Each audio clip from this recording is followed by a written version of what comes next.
శనిగ్రహం చంద్రుడిపై గ్రహాంతర జీవులు నాసా నిర్ధారణ. సువిశాల విశ్వంలో భూమి మీద మనం నివసిస్తున్నట్లుగానే మరో గ్రహం మీద ఎవరైనా నివసిస్తున్నారా? గ్రహాంతరవాసులు నిజంగానే ఉన్నారా? ఉంటే ఎక్కడ, ఏ సువిశాల విశ్వంలో భూమి మీద మనం నివసిస్తున్నట్లుగానే మరో గ్రహం మీద ఎవరైనా నివసిస్తున్నారా? గ్రహాంతరవాసులు నిజంగానే ఉన్నారా? ఉంటే ఎక్కడ, ఏ గ్రహం మీద ఉన్నారు? ఇప్పటి వరకు ఇవన్నీ జవాబు లేని ప్రశ్నలే. అమెరికాలోనూ మరికొన్ని ప్రాంతాల్లోనూ గ్రహాంతరవాసుల జాడలు గుర్తించినట్లు కొందరు చెప్పారు.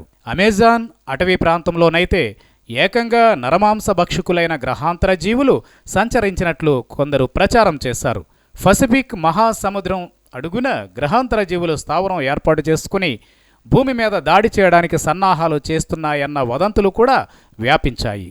అయితే ఇప్పటికీ గ్రహాంతర జీవుల ఉనికిని సైంటిస్టులు నిర్ధారించడం లేదు. ఈ పరిస్థితులు అమెరికా అంతరిక్ష పరిశోధనా సంస్థ నాసా శాస్త్రవేత్తలు తొలిసారిగా గ్రహాంతర జీవులు ఉన్నాయనడానికి ఖచ్చితమైన ఆనవాళ్లు దొరికినట్లు చెబుతున్నారు. ఇంతకీ వారు చెబుతున్న గ్రహాంతర జీవులు ఎక్కడ ఉన్నారు? నాసా వారిని ఎలా గుర్తించింది అనేగా మీ సందేహాలు. అయితే ఈ వీడియో చూడండి, నచ్చితే లైక్ చేయండి, మీ అభిప్రాయాలను కామెంట్ల రూపంలో మాకు పంపించండి. ఇలాంటి మరెన్నో విశేషాల కోసం మా ఛానల్ను సబ్స్క్రైబ్ చేయడం మాత్రం మర్చిపోకండి. మనం నివసిస్తున్న భూమికి చంద్రుడు ఉన్నట్లే శని గ్రహానికి కూడా ఓ చంద్రుడు ఉన్నాడు. ఈ చంద్రుణ్ణి ఎన్సెలాడస్ అని అంటారు. ఈ చంద్రుడిపై నాసా పలు పరిశోధనలు చేసింది. చివరికి ఎన్సెలాస్ మీద నీళ్లు ఉన్నట్లు గుర్తించింది. నీరు ఉంటే తప్పనిసరిగా జీవం ఉంటుంది కదా.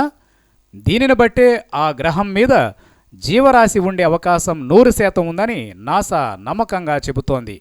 వాస్తవానికి శని గ్రహం పరిశీలన మీద నాసా ఎప్పటి నుంచో దృష్టి కేంద్రీకరించింది. ఎన్సెలాడస్ మీద ఉన్న మంచు కింద నీళ్లు ఉన్నట్లు గుర్తించింది. అక్కడి నమూనాలను సేకరించి పరిశీలిస్తే అందులో 98% నీరు ఉన్నట్లు తేలింది. మిగిలిన 2% కూడా హైడ్రోజన్, కార్బన్ డయాక్సైడ్, మిథేన్ లాంటి వాయువులు ఉన్నాయట. వీటన్నింటిని బట్టి చూస్తే అక్కడ జీవం ఉందని తెలుస్తోందని, సాధారణ జీవులు మిథేన్ను తీసుకుని కార్బన్ డయాక్సైడ్ను వదులుతాయని శాస్త్రవేత్తలు చెబుతున్నారు. సూక్ష్మ జీవులు ఉపయోగించుకునే రసాయన ఇంధన వనరులు ఇప్పటికే అక్కడ కనిపించాయి. అయితే అక్కడ ప్రస్తుతానికి ఫాస్ఫరస్, సల్ఫర్ మాత్రం కనిపించలేదని పరిశోధనలకు నేతృత్వం వహించిన సౌత్ వెస్ట్ రీసెర్చ్ ఇన్స్టిట్యూట్ శాస్త్రవేత్త హంటర్ వైట్ తెలిపారు. బహుశా అవి తక్కువ మోతాదులో ఉండడం వల్లే కనపడకపోవచ్చని, తాము మళ్లీ అక్కడ జీవనానికి సంబంధించిన ఆనవాళ్లను కూడా చూడాల్సి ఉందని ఆయన చెప్పారు. ఎన్సెలాడస్ మీద బ్యాక్టీరియా లాంటి చిన్న జీవులు ఉండే అవకాశం ఉంది. అసలు వేరే గ్రహం మీద జీవాన్ని కనుక్కోవడమే చాలా ఆసక్తికరంగా ఉందని నాసా సైంటిస్టులు అంటున్నారు.